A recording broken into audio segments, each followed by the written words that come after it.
Ahijah prophesies against the king. At that time Abijah the son of Jeroboam became sick.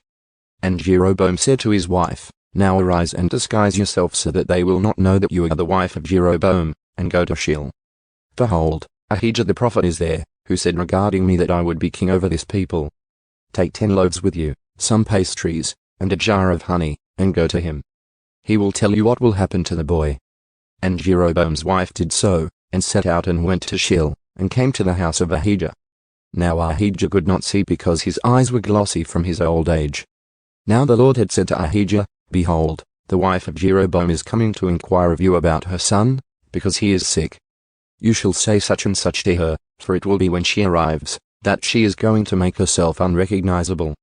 So when Ahijah heard the sound of her feet coming in the doorway, he said, Come in, wife of Jeroboam. Why do you make yourself unrecognizable?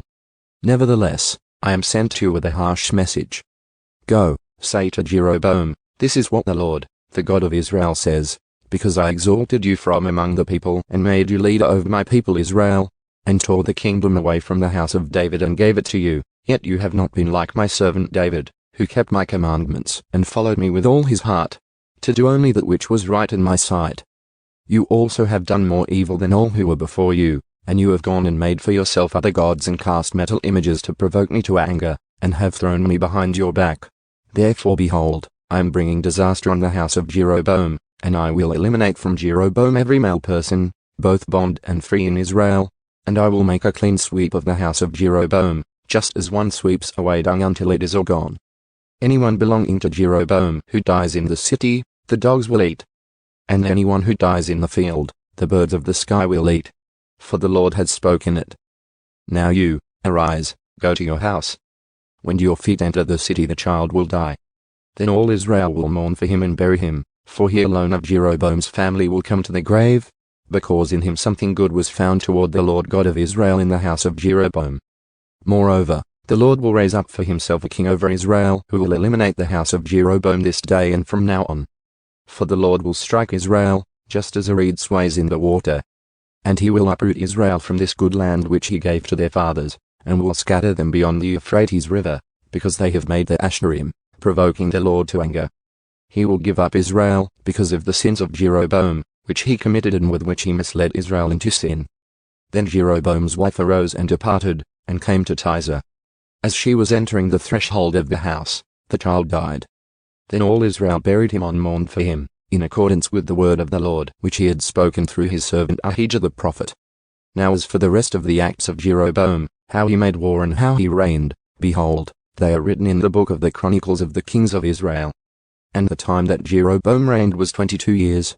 And he lay down with his fathers, and his son Nadab reigned in his place.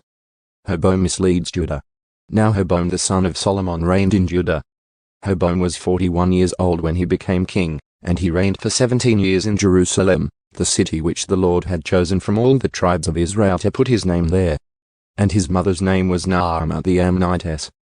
And the people of Judah did evil in the sight of the Lord, and they provoked him to jealousy with their sins which they committed, more than all that their fathers had done. For they, too, built for themselves high places, memorial stones, and Asherim on every high hill and under every luxuriant tree. There were also male cult prostitutes in the land. They committed all the same abominations of the nations which the Lord dispossessed before the sons of Israel. Now it happened in the 5th year of King Jeroboam, that Shishak the king of Egypt marched against Jerusalem. And he took away the treasures of the house of the Lord and the treasures of the king's house, and he took everything. He even took all the shields of gold which Solomon had made. So King Jeroboam made shields of bronze in their place, and entrusted them to the care of the commanders of the guard who guarded the doorway of the king's house. And it happened as often as the king entered the house of the Lord, that the guards would carry them and would bring them back into the guest room.